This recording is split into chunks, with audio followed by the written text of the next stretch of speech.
Hi everyone, welcome to today's video where we are going to be discussing some issues that we can find when we are teaching English. So today's presentation actually is going to be divided into two parts. So today we are going to start with the first part that is part of this second week of work, and that's it. Let's start. So the topic is pedagogy and practice in second language teaching, and as I was telling you, we are going to have an overview of the main issues. So basically, as part of the introduction in our syllabus for this subject, this is really important because as English teachers, future English teachers, or future language teachers, you have to be aware of all the requirements, all the problems, and the whole context on according to the English area. Okay, so let's start with the first point. Paradigm. The word paradigm. When we talk about paradigms in education, what we mean is that it's an idea. It's a group of ideas that people tend to have about education. Most of the times, those ideas are not completely true. They are not correct. So, a paradigm, let's try to understand it as a set of ideas, beliefs that society have about certain topic, in this case, education. The question would be, what is the paradigm of English teaching? If I ask you this question, probably you are thinking like, people, society, think that teaching English is easy because English is easy, right? For some people. Or if I speak English, I can teach English. So, like we were discussing last class.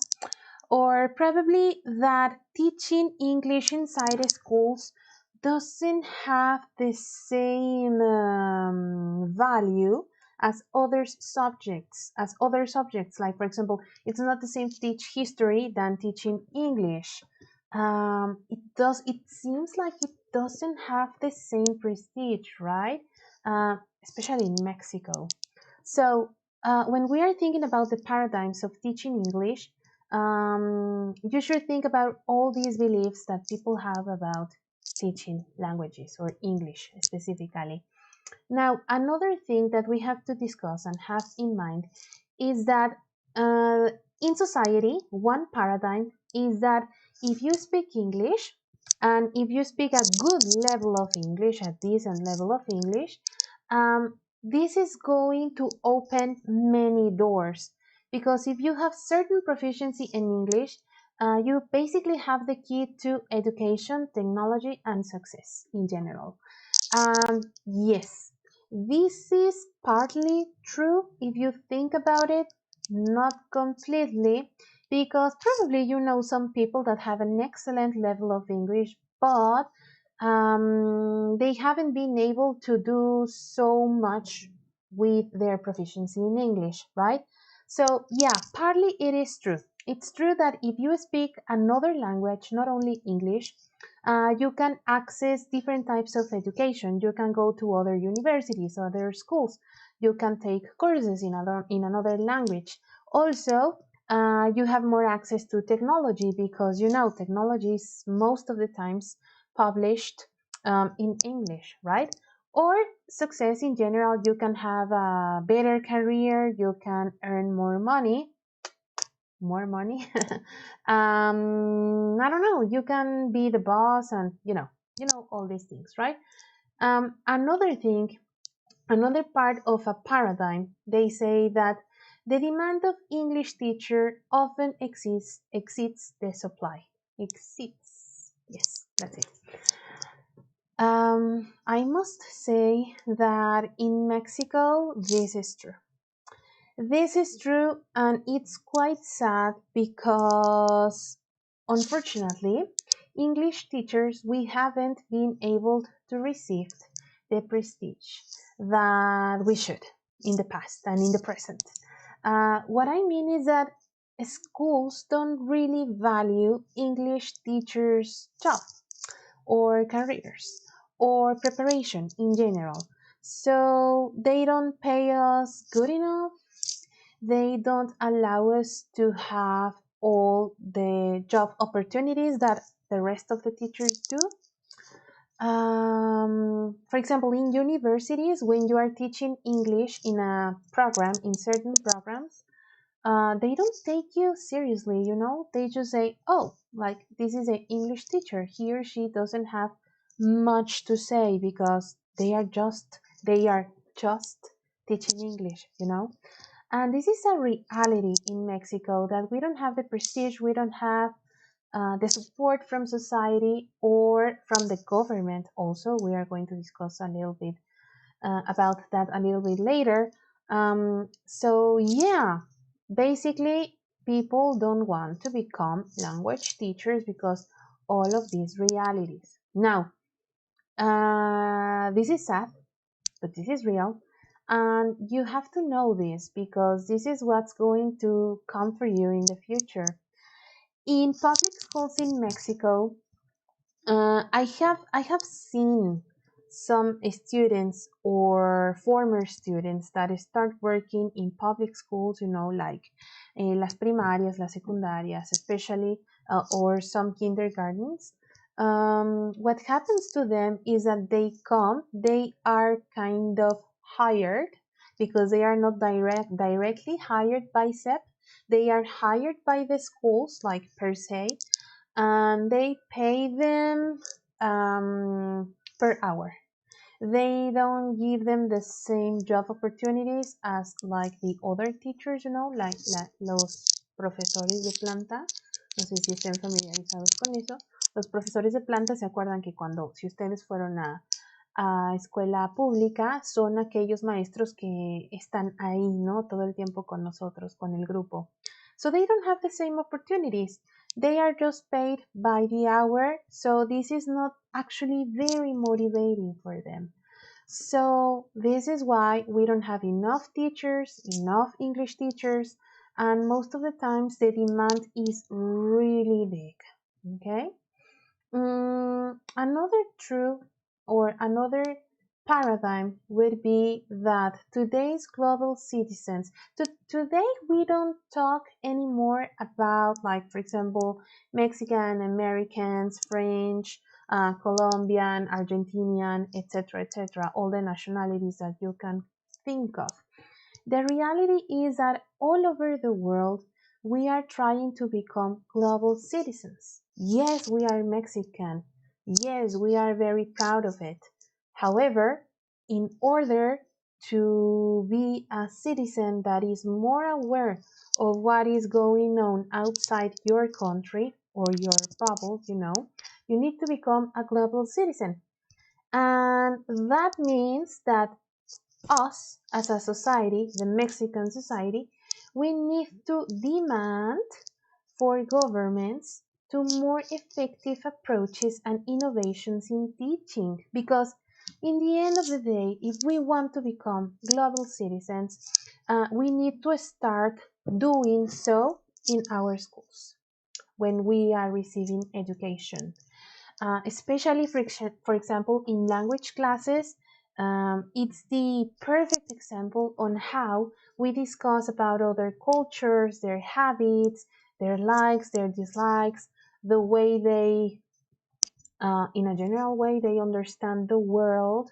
And this is an excellent way on starting to become a global citizen. It gives you a larger view, and it gives you a more interesting, no, not interesting, it gives you a more, it gives you a bigger point of view of the whole scenario of the world, right?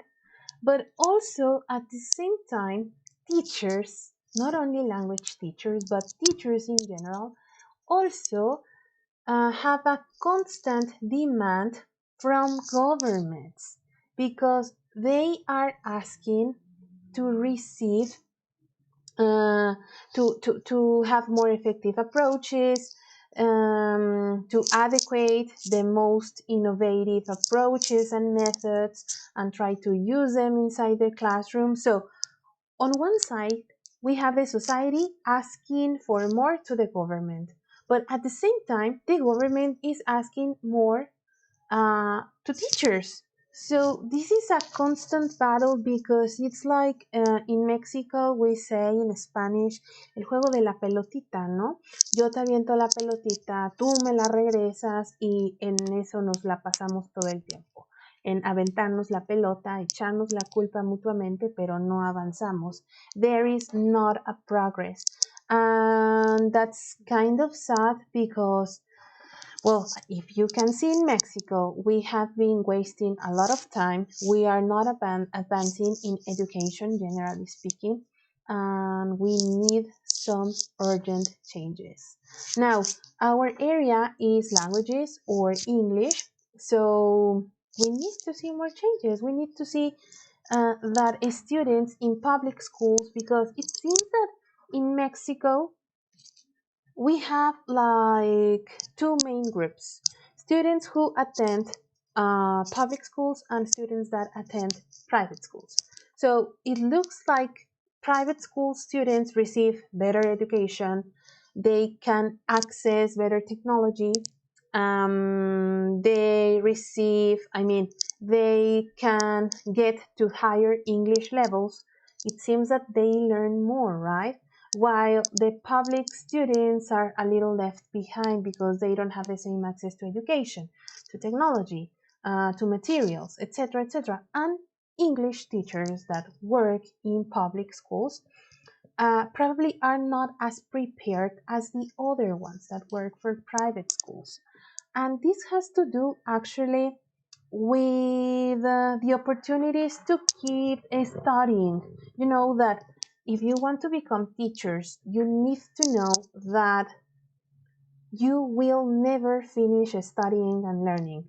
And when I say learning, it's pretty obvious, right? Because you keep learning from different things and people, etc. But when I say studying, is because you need to be constantly reviewing the newest strategies, approaches, methods, innovations in education, etc., etc. You know, you are constantly, how do you say this in English? I forgot the word. You are constantly, yeah, I can't remember the word in English. I'm sorry. You are constantly learning. Okay. So this is the truth. Now, if we go to the next point, we started already to talk about how English, the language, education is seen in Mexico.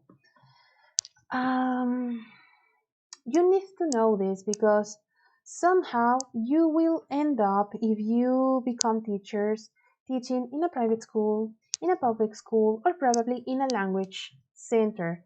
So we have these three very different scenarios and contexts. In private schools, we can access, as I was telling you, more materials, new technologies. You have to, well, at the same time, you have more access to technology and materials and etc.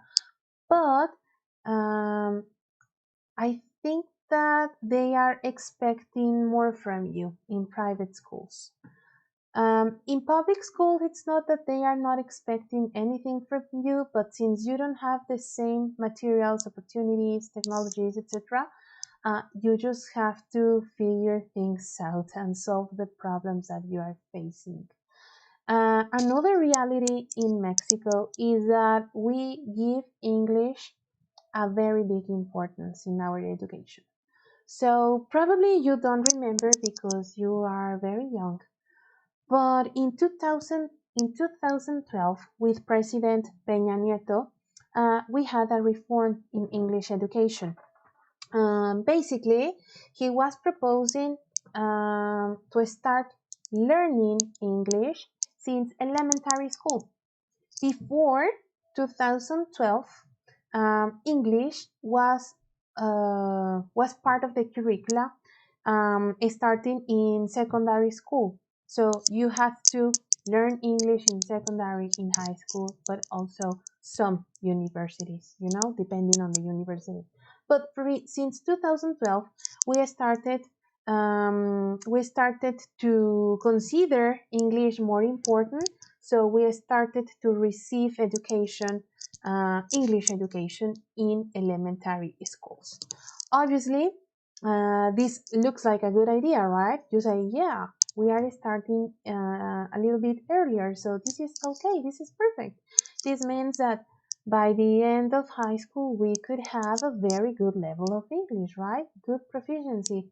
Well, not really, because unfortunately, this was not planned correctly. We didn't have the supply of teachers, we didn't have enough teachers. We didn't have the materials. The materials were always very late. The teachers that were hiring were not actually teachers. They were only people who spoke English. So this didn't work. This didn't work. This was very unfortunate. And then it was in 2018, I think, or 19, that this was like renewed, the proposal, and now they were proposing to start not on elementary school but in kindergarten. But for doing this, since they saw that they didn't have enough supply of teachers, what they were trying, the new plan, was to hire experts in English, English teachers with certifications, like I think they were asking for a C1 level. And so they were experts with many years of experience, with a bachelor's degree in education or English, etc., etc.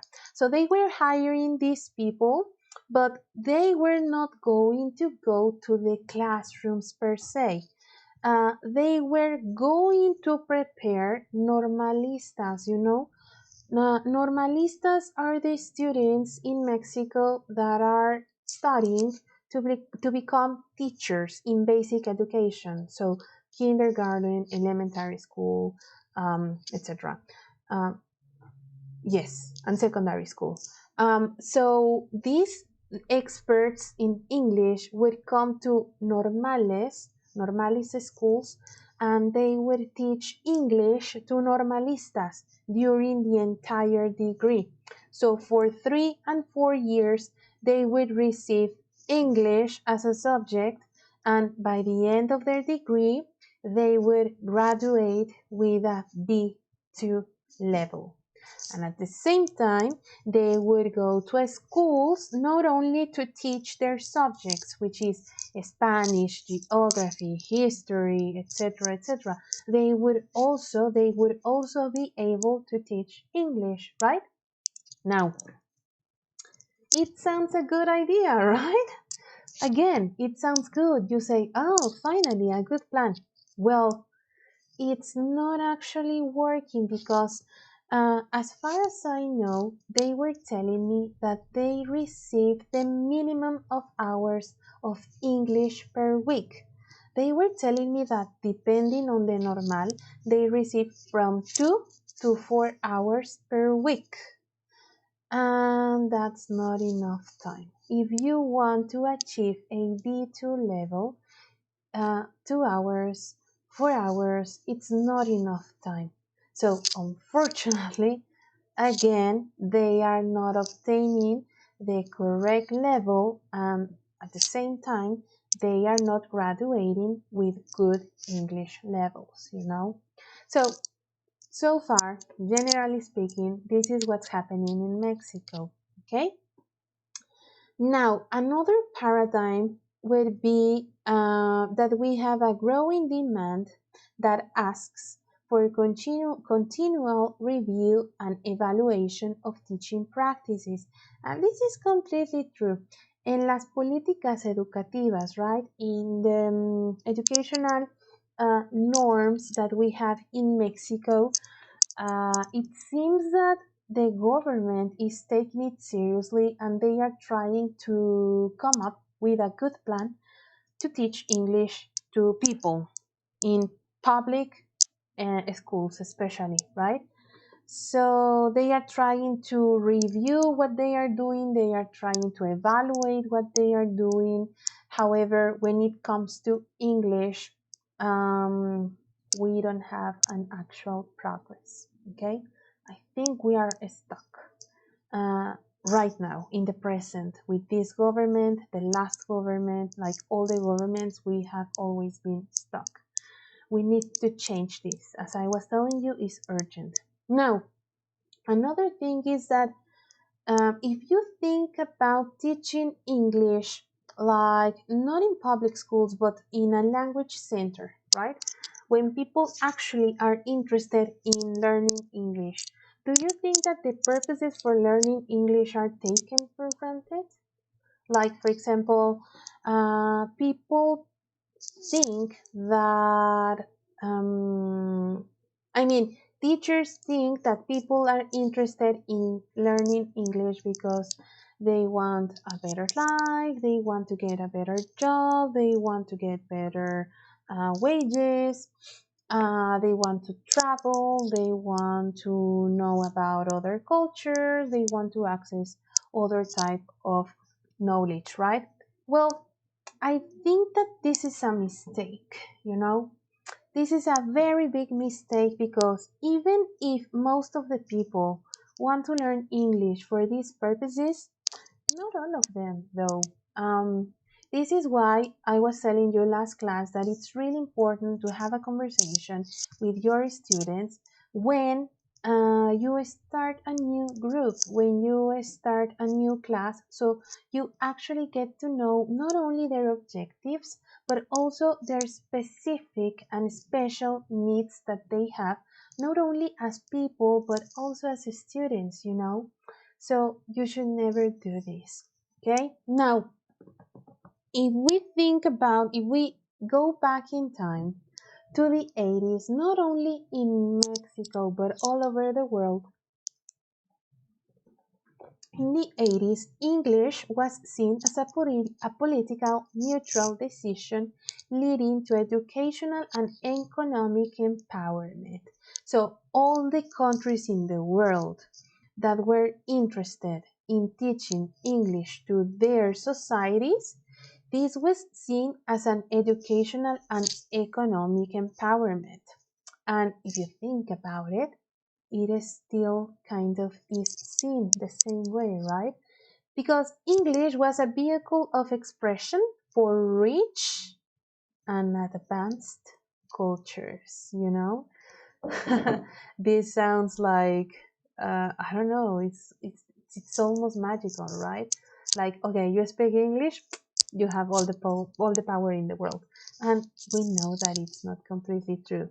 Now, in the 90s, however, um, with I mean, in the 80s, we had the idea or the concept that English was the key to a better life, to a better society. Okay, so in the 90s, we started to see. When I say we, I say like the world, right? We started to see that the methodologies that we were using were not working properly. We were not fulfilling our needs nor objectives. So, this is when, in the 90s, we had the introduction of the famously known communicative approach. The communicative approach in Spanish is el enfoque comunicativo. And the communicative approach basically is an approach, okay, a way of teaching where a student's oral production was given the main importance. We didn't really care about grammar, no, not care, but we didn't give all the importance to grammar or vocabulary or listening. The most important thing in the communicative approach was communication, so the communicative competence, you know. This was the main goal in the 90s, you know. And I think that probably if you have a formal education in English, probably you were taught with the communicative approach, because in Mexico we still are using in some schools the communicative approach. I was taught English using the communicative approach. Okay. Now, no, number 9, because I skipped it. Today, well, not today, but in the past, UK and the USA were seen as the owners of English, In the past, we would say, okay, we are going to focus on American English, or we are going to focus on British English. They say that British English is better. They say that British English is more elegant. They say so many things. However, today, UK and USA are no longer seen as the owners of English, because nowadays we are receiving materials that include all types of accents. We have accents from Australia, South Africa, even we are reviewing materials that have different accents from all over the world. So we have Chinese people speaking English, and because it's true, this is true, it happens. You are going to speak in English with lots of people all over the world, yes. And a reality is that you are going to listen to many accents from many countries. So, also, it's important to start seeing English um, as a cultural, as a cultural, as culturally as possible, because in the past, English was seen as if there's no need for culture learning. In the 90s, in the 80s, we were focusing too much on grammar or vocabulary or communication, but nowadays we need to give culture a big importance, because what's language without culture? Nothing, right? So, especially if we want our learners to have a more realistic experience, and when they have the opportunity to travel or visit some country and they communicate in English, we just want them to have a good experience and don't have difficulties because they don't have enough knowledge about culture. Okay. Now, as I was telling you, in the 90s we have the communicative approach. Now, however, today we have a controversy about what's the best methodology or pedagogy, to teach. There are many articles, many books that are being written today that are arguing. Is a communicative approach effective today? Should we go back to the grammar translation method? Should we use the newest approach, which is the action-based approach? Now, in this semester, as I was telling you, we are going to get to know about all these methods and approaches that were used during the past. And we are also going to know like the newest methods and approaches. So when we start checking this pedagogy, you are going to be really shocked, really surprised, and you are going to start asking yourself again, what's the best methodology to use when you teach English or languages?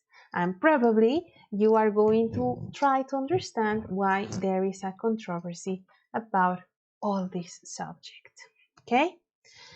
Well, this is it for this video. Of course, we have this point, but this point is going to be discussed in a later video, not this week, but later, because it's a bigger topic. Okay? Anyways, thank you so much for coming, guys, and see you soon in class. Take care.